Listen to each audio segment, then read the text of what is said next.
igihe kirihuta, urushinge rugenda ubudahagarara guherekeza ku gupfa. Nyamara nubwo bimeze gutyo, twebwe abantu turacyumva ko dufite igihe gihagije cyo kubaho. Nyamara turibesha cyane, dutakaza igihe cyacu tuma mu bidafite umumaro kuko twibwira ko igihe dufite gihagije. Nyamara siko biri. Tekereza ku matangazo yo kubika wumvishe muri uyu munsi.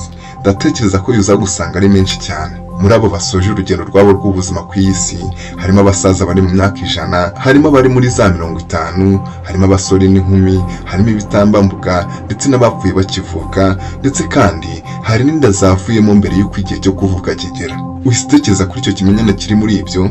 Nanjye nuko. Ubu buzima ntibuduha igihe kingana cyo kubaho, nta deadline izwi y'ubu buzima, isaha n'isaha iyo deadline yakera. Ibi bishobora kuba biguteye ubwoba, ariko relax. Ibi ntibitwigisha gusa ko dufite igihe gito cyo kubaho, ahubwo binongera kutwereka ko dukwiye kwakira ukuri k'urupfu. Bitwereka ko iteka urupfu ruduhora inyuma. Reka muri aka kanya tuvuge ku icurabitekerezo. Mu gitekerezo Memento Mori, ikaze. Ndongera ngushimire wowe udahwema kubana natwe, wowe dutera inkunga mu buryo bumwe cyangwa se ubundi. Niwe utuma nkomeza gukora, ndagushimira cyane. Kubashya hano, iki ni ikiganiro umwanya w'impinduka mu buzima, ikiganiro twigiramo amasomo atandukanye y'ubuzima, twifashishije amasomo yo muri filozofiya zitandukanye. Iyi ni inkuru nziza 250, naho njye mwumva akaba ari Francis Muronziza.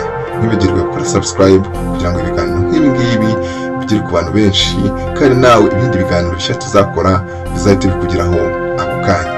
Memento Mori ni ijambo ryo mu rurimi rw'ikilatini, ubwo bikaba bivuze ngo wibuke ko igihe kizagera ugapfa. Ni igitekerezo kijyana n'igishushanyo cyamamaye cya Philippe de Champagne kuva mu mwaka w'1671. Iki gishushanyo kitwereka ibintu bitatu, akaba ari by'igitekerezo Memento Mori ishingiraho. Ikirahure cy'isaha kigaragaza ko ubuzima bugenda bushiraho isegonda ku rindi. Ivazi y'ururabo yo ikaba isobanura impamvu zituma tuza tukabaho nyuma tugashiraho, ubuzima bwacu bukarangira, tugenda rusaza. Agahanga k'umuntu ko kagaragaza urupfu, tuzapfa. Gusa si twe twenyine, n'abo bose basigaye niko bizagenda, harimo n'abo dukunda cyane. Ibi bishaka kuvuga ko uyu munsi ushobora kuba ari wo wa nyuma dusigaje kuri iyi si, ejo tukazaba tutakibarizwaho. N'aka kanya kandi dushobora kuba twava muri uyu mubiri. Reka turebe ku byo dukora, ibyo tuvuga ndetse n'ibyo dutekereza iyo twumva ko dufite igihe gihagije, iyo twumva ko dufite igihe gihagije cyo kubaho.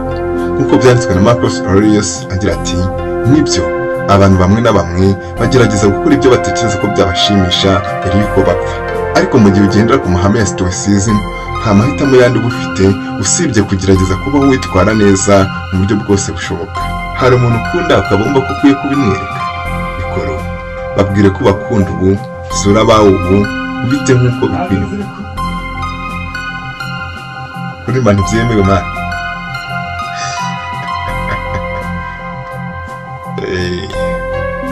Ubite uko bikwiye.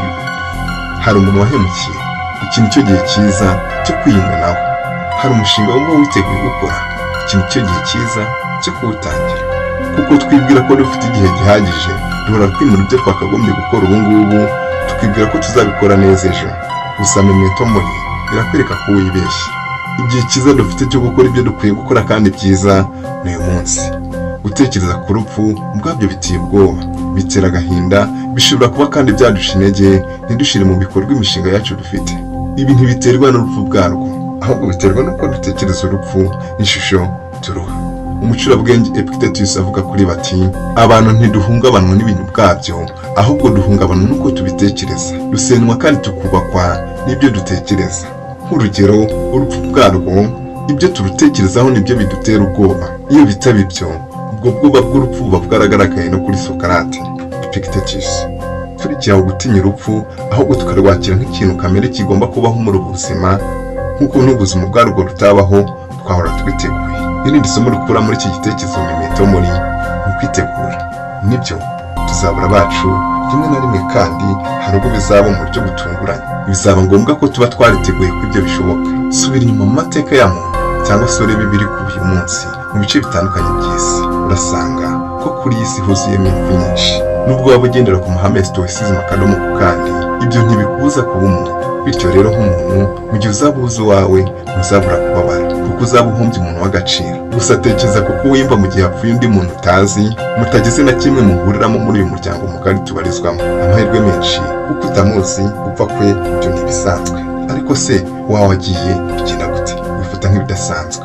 Nyamara wagira ubushobozi bwo kumva ko uwo wundi wagiye utaziho byinshi yatashe, byaba no ku muntu wawe wo hafi ndetse nawe ubwawe, ibyo bigufasha kwiyakira vuba. Iyo ubuze uwawe ibyo ntibikubuza kubabara, nibyo gusa kuko wabyiteguye ntibizagusenya nk'aho bitari bisanzwe. Abantu twizirika ku bantu dusa nk'aho tuzagumana iteka, nyamara siko kuri.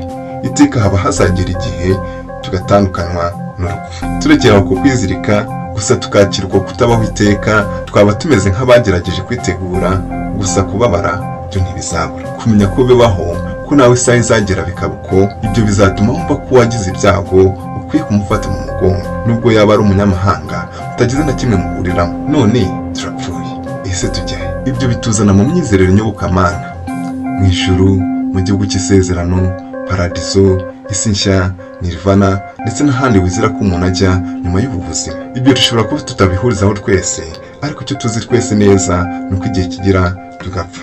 Ikindi kandi aho waba ujya hose nyuma yo gupfa, uko uzabaho nyuma y'ubu buzima bigirwa n'ibyo ukora muri ubu buzima, byiza cyangwa se bibi. Bityo rero koresha igihe cyawe neza uko bikwiye, deadline itaragera. Mwakoze cyane kubana natwe mu biganiro nk'ibi byiza, nakagaruka.